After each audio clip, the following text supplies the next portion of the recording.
Buongiorno a tutti, sono Paolo Griffa, questo è il nostro corso di cucina ludica e iniziamo subito con il primo piatto che è una girella di barbabietole.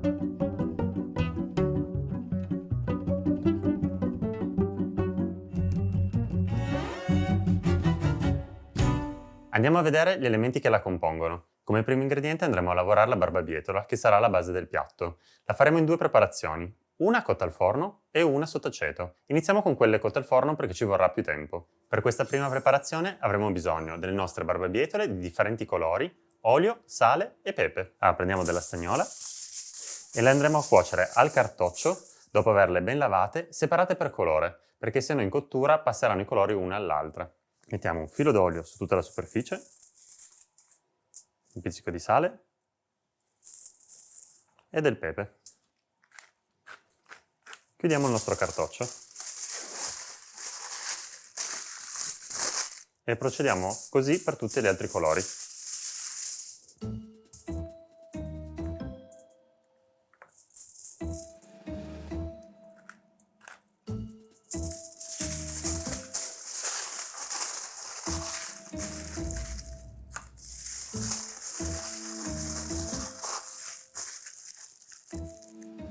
Adesso siamo pronti per metterle a cuocere in forno. Cuoceranno a 180 gradi per un'ora e mezza circa. Per vedere se la cottura sarà raggiunta da tutte quante le barbabietole, perché dipende ovviamente dalla dimensione, dovete bucare con uno stuzzicadente e dovrà passare da parte a parte.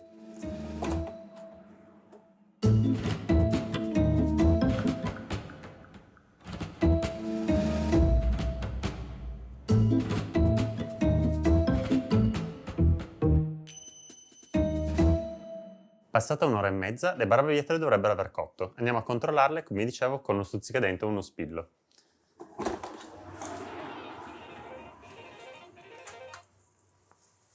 Lo stuzzicadente passa da parte a parte e lo possiamo sfornare. Adesso le lasceremo riposare a temperatura ambiente e poi quando saranno fredde le andremo a pelare. Prepariamo quelle sott'aceto, quindi con la barbabietola avremo due preparazioni. Quelle in forno rimarranno più dolci, mentre quelle sott'aceto saranno più croccanti e più fresche. Per andarle a pelare mi sono messo dei guanti perché sennò le differenti colori macchiano molto e rimarrete con le mani colorate, solo per questo. Iniziamo ovviamente a pelare da quelle più chiare, da quelle bianche. Come potete vedere all'interno sarà molto chiara. Le altre invece avranno tutti colori diversi. Ovviamente anche l'occhio vuole la sua parte, quindi andremo a scegliere differenti barbabietole di differenti colori, non tanto per il gusto, ma proprio per un aspetto estetico. La punta andiamo a toglierla. Le mettiamo da parte. Dopo andremo ad affettarle.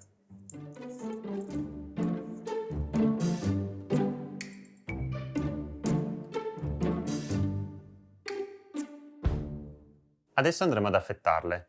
Io lo faccio con un'affettatrice per essere molto sottile, ma voi a casa potete utilizzare o una mandolina o un coltello molto affilato se non disponete di una mandolina. Dovremo ottenere uno spessore di circa 1 millimetro. Per le barbabietole sott'aceto avremo bisogno circa di 4 fette per ogni piatto, dei diversi colori. Adesso vedete che hanno tutte forme diverse, ci sono quelle più grandi, quelle più piccole. Per dare una forma regolare andremo a copparle. Partiamo sempre da quelle più chiare, andiamo a coppare al centro. Gli scarti li possiamo utilizzare per fare un'insalata o per altre preparazioni. Dopo averle coppate, andiamo a fare una piccola incisione che ci servirà poi più tardi, vi farò vedere cosa servirà. E le mettiamo dentro un contenitore, li terremo tutti separati i vari colori.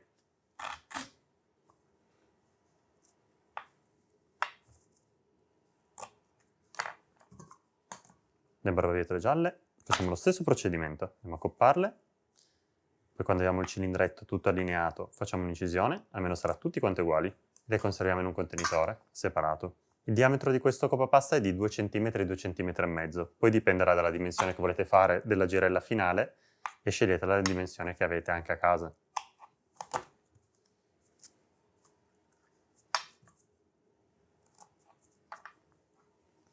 Adesso prepariamo la nostra marinatura per le differenti barbabietole. La marinatura sarà una unica e poi la andremo a dividere nei diversi contenitori. Per questo abbiamo già preparato i 4 contenitori. In un pentolino uniamo tutti gli ingredienti. Quindi l'aceto di vino bianco, l'acqua, il sale e lo zucchero. E portiamo semplicemente a bollore. Dovremmo andare a far sciogliere il sale e lo zucchero.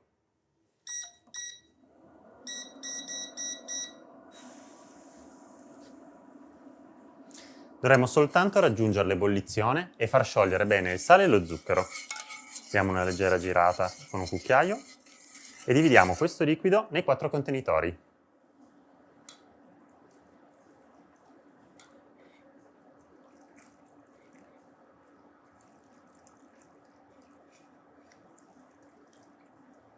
Adesso le lasceremo marinare a temperatura ambiente per qualche ora, dipende dalla quantità che ne fate. Più è grande la quantità, più tempo dovranno rimanere. Una volta raggiunta la giusta marinatura, non preoccupatevi, potete conservarle in frigorifero e potete prepararle il giorno prima, per esempio. Durano quasi una settimana. Per preparare queste 4 porzioni serviranno minimo 6 ore di marinatura.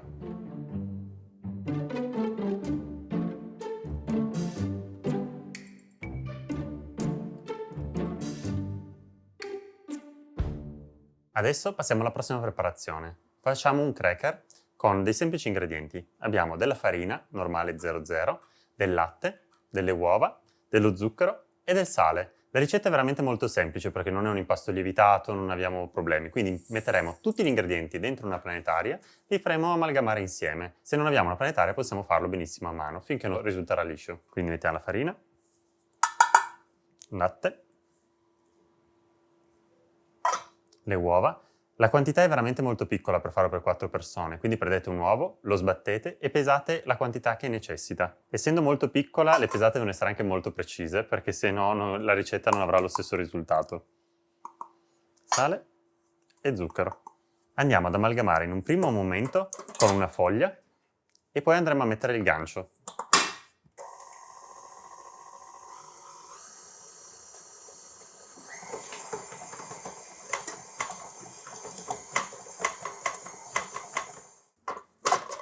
Quando tutti gli ingredienti sono ben amalgamati, passeremo e metteremo il gancio e lo faremo lavorare per circa 5 minuti, finché non sarà bello liscio.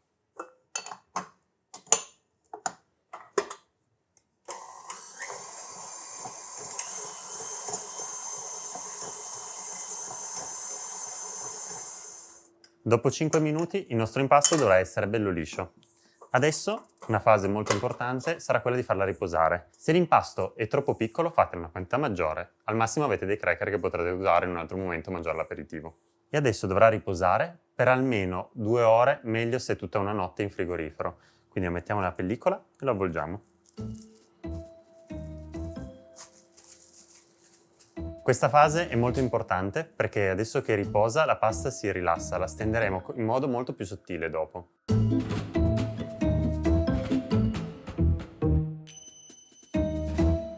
Qui abbiamo il nostro impasto dei cracker che ha riposato per 2 ore o meglio tutta la notte. Questo servirà per poterlo stendere molto sottile. Potete stenderlo o con un mattarello o con un tirapasta tradizionale. Io qua l'ho già steso. Aiutatevi con un po' di farina e poi fatelo adagiare su una teglia leggermente oleata, così da averlo il più sottile possibile. Potete anche prenderlo dai lati e tirarlo, così diventerà ancora più sottile. Vedete? Dovrà essere circa 1 millimetro o 2. Adesso andremo a metterlo in forno a 160 gradi. Dipenderà un po' dal vostro forno come lo conoscete. Serviranno dai 3 ai 5 minuti massimo. Dovrà giusto iniziare a cuocere, ma senza diventare troppo croccante. Questo perché andremo a copparlo di forma circolare e quindi terrà bene la forma. Quindi servirà proprio questo passaggio di precottura dell'impasto per ottenere un cerchio perfetto.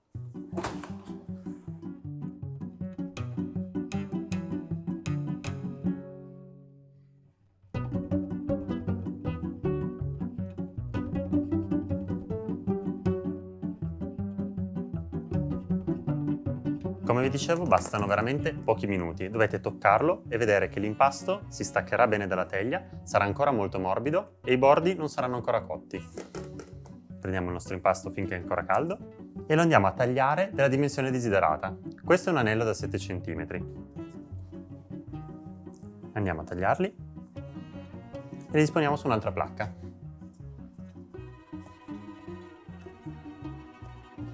Adesso una cosa importante, dovremo terminare la cottura. Se noi lo cuocessimo così, com'è, appoggiato su una placca, potrebbe fare delle bolle e quindi avere una superficie irregolare. Quindi abbiamo bisogno di 2 teglie o di un peso da mettere uno sopra l'altro e cuocere a pressione. In questo modo continuerà a cuocere ma non si formeranno delle bolle e saranno super piatte. Chiudiamo e mettiamo in forno. Adesso ci vorranno dagli 8 ai 10 minuti.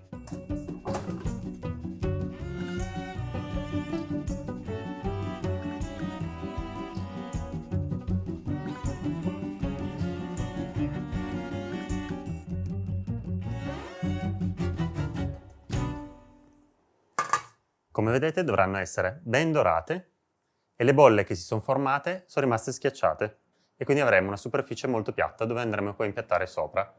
Adesso continuiamo con le preparazioni. Andremo a condire il nostro stracchino di capra con delle erbe. Se voi non avete uno stracchino di capra o non vi piace il gusto, potete anche utilizzare uno stracchino normale o un formaggio spalmabile. In questo caso lo mettiamo dentro la nostra boule e andiamo a lavorarlo leggermente per renderlo liscio.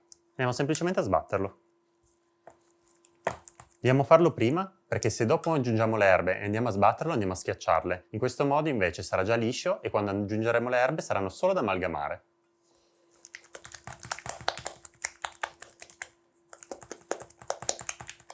Come erbe abbiamo scelto della cipollina, del dragoncello e del cerfoglio, ma voi potete utilizzare ovviamente quelle che più preferite. La cipollina, importante, è tagliarla senza schiacciarla.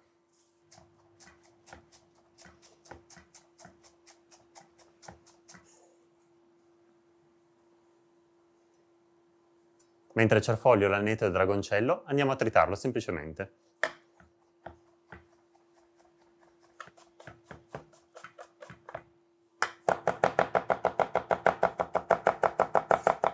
Andiamo ad aggiungere anche questo al nostro stracchino. Adesso non ci resta che regolare con sale e pepe.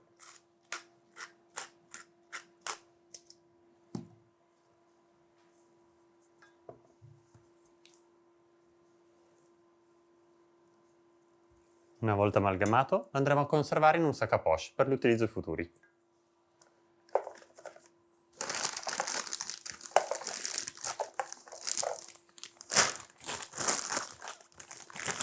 Adesso abbiamo chiuso la nostra sac à poche, lo stracchino lo mettiamo da parte, prendiamo tutti gli elementi che compongono il piatto e andiamo a impiattare.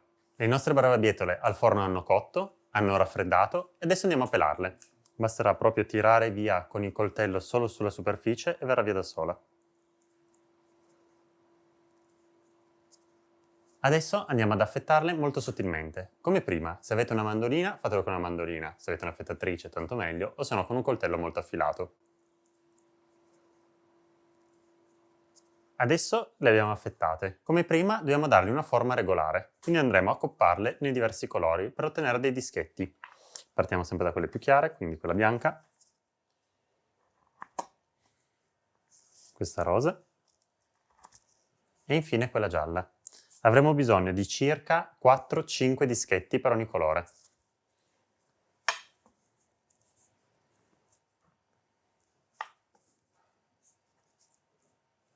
Per andarla a montare abbiamo bisogno di un foglio di carta da forno che è tagliato circa 3-4 cm di altezza per 17 di lunghezza. Questo ci servirà per andare poi ad avvolgere un anello e avere tutte le foglie di barbabietola in piedi. Quindi iniziamo da quella rosa, poi quella bianca, gialla e rossa. E adesso ricominciamo. Ripartiamo con quella rosa, così anche se lascerà il colore, rafforzerà semplicemente quello rosa.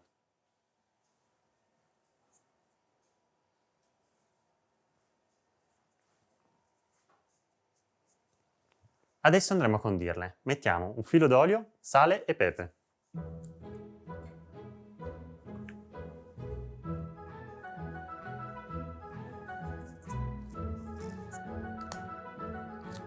Ed è pronta per essere messa dentro il nostro anello per impiattare. Adesso le barbabietole hanno marinato, infatti come potete vedere hanno cambiato colore e il colore è molto più intenso adesso. Vi ricordate il taglietto che abbiamo fatto all'inizio? Ci servirà per fare dei piccoli coni, quindi cosa andremo a fare? Andremo a sovrapporli e a pinzarli leggermente. Si formeranno dei piccoli coni.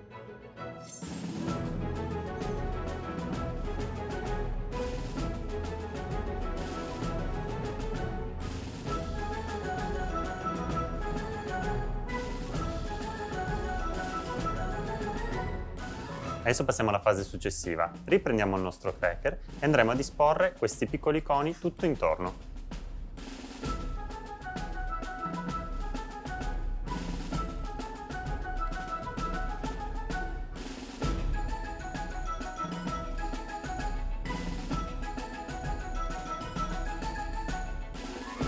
Arrivati alla fine dovremo accavallarlo, quindi risolleviamo quello bianco e inseriamo all'interno. Al centro prendiamo il nostro stracchino e andremo a riempirlo con uno spuntone. E il primo elemento per andare a comporre il nostro piatto è pronto. Passiamo alla fase successiva. Abbiamo la striscia con le barbabietole cotte già condite, il coperchio con le barbabietole piccole, lo stracchino sopra il cracker e in ultimo servirà dell'insalata condita, semplicemente con olio e sale. Prendiamo un anello, questo qua ha un diametro da 7 e lo posizioniamo al centro del piatto. Prendiamo la nostra banda e dovremo andare ad avvolgere in piedi tutto il nostro anello. All'ultimo andremo a sovrapporre questa barbabietola con questa affinché rimanga un anello tutto concatenato. Quindi mettiamo all'interno.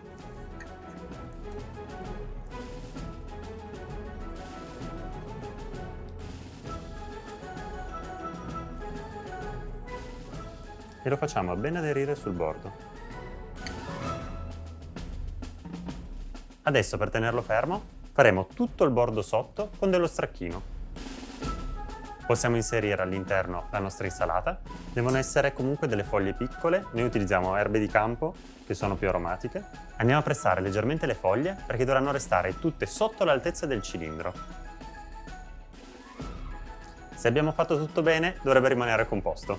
Adesso che abbiamo il nostro scrigno andremo ad adagiare il coperchio sopra. Lo solleviamo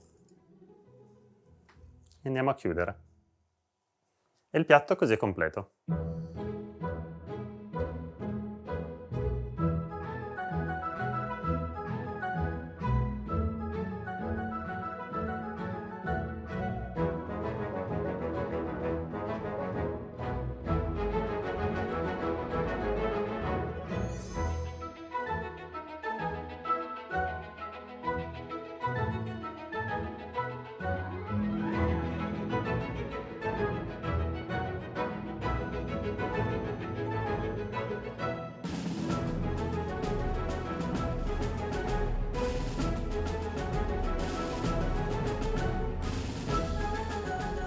Questa era la nostra prima ricetta, la gira di barbabietole. Nella prossima ricetta troveremo un piatto che sfida veramente la gravità. Questo adesso lo possiamo servire.